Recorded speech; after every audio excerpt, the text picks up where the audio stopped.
اب ہم آتے ہیں سیدھا جمپ کر کے ہمارے فقہ کے جو امام ہیں ان کی طرف آتے ہیں۔ ظاہر ہے آپ حنفی فقہ پڑھ رہے ہیں تو امام اعظم ابو حنیفہ رحمۃ اللہ علیہ کے بارے میں آپ کو معلوم ہونا چاہیے، تب ان کے بارے میں مختصر جو ہے ہم بات کریں گے۔ اس سے پہلے ہم فقہ کے اوریجنیٹرز کے بارے میں بات کریں گے، ڈیولپرز نہیں بلکہ ہم بولتے ہیں کہ ڈیولپرز تو وہ ہوتا ہے کہ جو ڈیولپ کرتا ہے، یہ تو فاؤنڈر ہے اور کریٹر ہے، ہم ان کے بارے میں مختصر سے بات کریں گے۔ ہاں تو یاد رکھیے کہ بہت سارے فقہا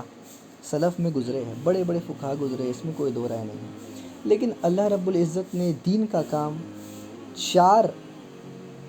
لوگ، علماء، سلف، فقہا، محدث، مفسر، اب جو بھی ان کا لقب دے، امام، ان سے بہت زیادہ لیا ہے، ٹھیک ہے۔ اس میں سے جو سب سے پہلا نام آتا ہے وہ ہے النعمان ابن ثابت ابن زؤتی ابن مرزبان، مشہور فی اسم امام الاعظم ابو حنیفہ رحمۃ اللہ علیہ، امام ابو حنیفہ رحمۃ اللہ علیہ جن کا نام نعمان ابن ثابت تھا۔ 80 ہجری پیدا ہوئے، اور 2 قول کے مطابق، ایک قول کے مطابق 148 ہجری میں وفات پائے، ایک قول کے مطابق 150 میں وفات پائے، ٹھیک ہے۔ اس کے بعد جو دنیا میں آئے اور جن کا فقہ مشہور ہوا، یہ امام ابو حنیفہ تھے جنہوں نے حنفی فقہ کو فاؤنڈ کیا، جو ہم انشاءاللہ آج شروع کریں گے، یا آج انٹروڈکشن کے بعد کل شروع کریں گے انشاءاللہ۔ اس کے بعد جو دنیا میں بڑے عظیم امام آئے، ان کا نام تھا مالک بن انس بن مالک بن عمر الاسبیح، مشہور فی امام مالک رحمۃ اللہ علیہ۔ امام مالک رحمۃ اللہ علیہ امام المدینہ، مدینہ کے بہت بڑے امام تھے، انہوں نے مالکی فقہ کو فاؤنڈ کیا، کریٹ کیا، ٹھیک ہے۔ 93 ہجری میں پیدا ہوئے اور 179 ہجری میں وفات پائے۔ اس کے بعد جو عظیم امام دنیا میں آئے ان کا نام ہے ابو عبداللہ محمد ابن ادریس الشافعی رحمۃ اللہ علیہ، مشہور فی الشافعی، امام شافعی رحمۃ اللہ علیہ۔ انہوں نے شافعی فقہ کو کریٹ کیا، فاؤنڈ کیا، 150 ہجری میں پیدا ہوئے، جس سال میں مشہور قول کے مطابق امام ابو حنیفہ 150 میں وفات پائے، اسی سال امام شافعی رحمۃ اللہ علیہ دنیا میں آئے۔ ایک عظیم امام دنیا سے گیا، دوسرا عظیم امام دنیا میں آیا، اور ان کا وفات ہے المتوفہ 204 ہجری۔ ان کے بعد جو سب سے آخری ہمارے امام ہیں، آخری سے مراد ہے کہ جو فقہ مرتب کرنے والوں میں سے آخری امام جو ہے، ان کا نام تھا احمد ابن محمد ابن حنبل ابو عبداللہ الشیبانی، مشہور فی احمد ابن حنبل، امام اہل سنت امام احمد ابن حنبل رحمہ اللہ۔ انہوں نے حنبلی مذہب کو فاؤنڈ اور کریٹ کیا۔ پیدا یہ ہوئے 164 ہجری اور المتوفہ ان کا وفات ہوا 241 ہجری کے قول کے مطابق۔ یہ جو 4 امام ہیں، انہوں نے، یہ فقیہ بھی ہے، محدث بھی ہے، مفسر بھی ہے، مجتہد بھی ہے، امام بھی ہے، ہر ایک جو شریعت میں سبجیکٹس ہے سب یہ ہیں، اور ان سے اللہ نے یہ کام لیا کہ انہوں نے ایک مذہب کو ڈیولپ کیا۔ یاد رہے ان سب میں امام اعظم ابو حنیفہ رحمۃ اللہ علیہ وہ تابعی ہیں، اور امام مالک، امام شافعی، احمد بن حنبل تبع تابعی ہے، تو یہ شرف امام ابو حنیفہ رحمۃ اللہ علیہ کو حاصل ہے کہ وہ تابعی میں سے ہے۔ اسی طریقے سے دنیا میں جو سب سے پہلا فقہ مرتب ہوا انسانیت میں، اللہ کے رسول صلی اللہ علیہ وسلم کے اور ان کی امت میں جو سب سے پہلا فقہ مدون ہوا، وہ امام اعظم ابو حنیفہ رحمۃ اللہ علیہ کا فقہ مدون ہوا، اس میں کوئی دو رائے نہیں ہے سلف میں، ٹھیک ہے۔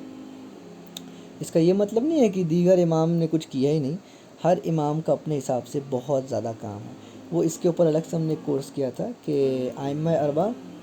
اسلام، ائمہ اربعہ جو ہے شریعت کی نظر میں، تو اس میں ہم نے 4 امام کا جو ہے فضیلت کے بیس پر بتایا تھا کہ 4 امام اپنے جگہ جو ہے ایلیٹ لیول پر ہے، ٹھیک ہے، لیکن ہوتا ہے کہ خصوصی فضیلت اور کلی طور پہ، ہاں تو کلی طور پہ امام ابو حنیفہ رحمۃ اللہ علیہ زیادہ افضل ہے، اس پہ دو رائے نہیں ہے، وہ اس وجہ سے کیونکہ وہ تابعی ہے بس۔ اس کے علاوہ اگر آپ کسی اور چیز میں جائے تو پھر اختلاف ہو سکتا ہے علم کے اعتبار سے، لیکن اس کا تو کوئی انکار ہی نہیں کہنا کہ تابعی افضل ہے تبع تابعی سے، تو اس بیس پر امام ابو حنیفہ رحمۃ اللہ علیہ جو ہے تینوں سے افضل ہے، لیکن اس کا یہ مطلب نہیں ہے کہ اگر امام ابو حنیفہ ان تینوں سے افضل ہے تو تینوں کو اپنا مسلک چھوڑ کے ابو حنیفہ کو مان لینا چاہیے تھا۔ علم کے بیس پر پھر غلطی کس سے بھی ہو سکتا ہے، ٹھیک ہے، تو وہ اپنی جگہ ہے، عزت اپنی جگہ ہے، ٹھیک ہے۔ میرے استاد کتنے سارے ہیں، زہر البادی صاحب سے کئی مسئلے میں میرا اختلاف ہے، ساحل بھائی کو پتہ ہے، زکریا بھائی کو پتہ ہے، لیکن اس کا یہ مطلب نہیں ہے کہ ہم ان سے بڑے ہو گئے، وہ کلی طور پہ ہم سے ہمیشہ بڑے رہیں گے، چاہے وہ فضیلت میں ہو، تقوی میں ہو، علم میں ہو، ہر ایک چیز میں، بنا کوئی شک، ٹھیک ہے، وہ ہمیشہ سے ہمیشہ میرے استاد ہی رہیں گے، میں ان کے شاگرد ہی رہوں گا، ٹھیک ہے، تو یہ سمجھنے والا بات ہے۔ ٹھیک ہے، ابھی تک تو آپ اسٹوری کی طرح سمجھ رہے تھے، اب تھوڑا سا پڑھائی کر لیتے ہیں، تھوڑا سا آپ کو فوکس کرنا پڑے گا، کیونکہ آپ فقہ حنفی پڑھ رہے ہیں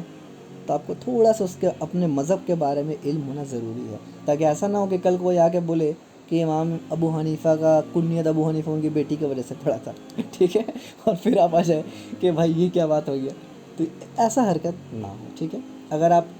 حنفی فقہ کو مان رہے ہیں، دوسرے بھی مان رہے ہیں، لیکن وہ ماننا نہ ماننا ایک جیسے، وہ اپنے امام کو مان رہے ہیں، لیکن آپ الحمدللہ علم کی تلاش میں آئے ہیں، آپ جب ایک فقہ کو مان رہے ہیں تو آپ علمی حیثیت سے مان رہے ہیں، تو علمی حیثیت سے جب آپ مان رہے ہیں تو کچھ چیز کا آپ کو علم ہونا بھی ضروری ہے، تاکہ آپ لوگوں کو بتا سکیں، ٹھیک ہے۔ اور اس فقہ کا جو آپ بول سکتے ہیں عزت، وہ آپ لوگوں کے ہاتھ میں ہے۔ وہ ایک شخص نے کہا تھا نا کہ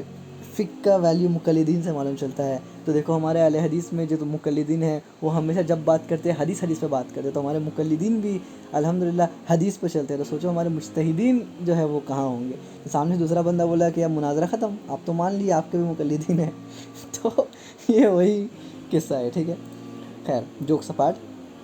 امام ابو حنیفہ رحمۃ اللہ علیہ کے بارے میں جو مختصر، اب ان کا لائف سٹوری میں یا بائیوگرافی میں ہم نہیں جاتے ہیں، مختصر سیدھا ہم ڈاؤن میں آتے ہیں ان کے شاگردوں کے بارے میں۔ امام ابو حنیفہ رحمۃ اللہ علیہ کے جو فیمس خاص شاگرد ہیں، سب سے پہلا ابو یوسف رحمۃ اللہ علیہ، دوسرا امام محمد شیبانی رحمۃ اللہ علیہ، تیسرا امام ظفر رحمۃ اللہ علیہ، ٹھیک ہے۔ یہ تین بہت خاص شاگرد ہیں امام ابو حنیفہ کے، اور ان تینوں کو امام ابو حنیفہ رحمۃ اللہ علیہ، خواجہ ابو یوسف رحمۃ اللہ علیہ اور امام محمد شیبانی رحمۃ اللہ علیہ کو ملا کر فقہ حنفی مرتب ہوا ہے، آپ یہ کہہ سکتے ہیں۔ ہاں، بعد میں چند لوگوں نے کہا ہے کہ نہیں، لیکن بنیادی طور پہ اگر دیکھا جائے تو یہ بات فیکٹ ہے کہ ان دونوں کا فتویٰ پہ، بنیادی چیزوں پہ ان دونوں کا فتویٰ چلتا ہے، مطلب فقہ حنفی کے جو بنیادی بہت سارے مسائل ہیں نا، ان میں ابو یوسف کا فتویٰ کو ترجیح دیا گیا ہے اور امام محمد کا، تو ظاہر ہے اس کا مطلب یہ ہے کہ تینوں کو ملا کے یہ فقہ مرتب ہوا ہے۔ لیکن یاد رہے، امام ابو حنیفہ رحمۃ اللہ علیہ کو ضرورت نہیں تھا ان دونوں کا، لیکن کیونکہ وہ ان کے شاگرد تھے اور وہ سب سے زیادہ فہم سمجھتے تھے امام ابو حنیفہ کا، اور جب وہ اختلاف کیے تو کچھ تو ویلیو ہوگا، تو اس وجہ سے بعد کے علماء نے اس کو ترجیح دی، اس کو بالکل سائڈ اپارٹ کر کے نہیں چھوڑ دیا کہ امام ابو حنیفہ سے ٹکرائے گا تو چھوڑ دیں گے۔ اس سے یہ بھی معلوم چلتا ہے کہ احناف کے جو سلف میں جو علماء تھے وہ متشدد نہیں تھے۔ بعض کا دعویٰ ہے کہ احناف بہت متشدد ہے، ایسا نہیں ہے، ہوتے اگر وہ اتنا متشدد ہوتے تو ابو حنیفہ کے فتوے کو سونے کی لکیر اور قرآن سمجھتے اور باقی تمام کا فتویٰ چھوڑ دیتے، لیکن کئی ایک جگہ انہوں نے ابو حنیفہ رحمہ اللہ کا فتویٰ چھوڑا ہے، ٹھیک ہے، اس پہ انشاءاللہ جب آئے گا تو بات کریں گے۔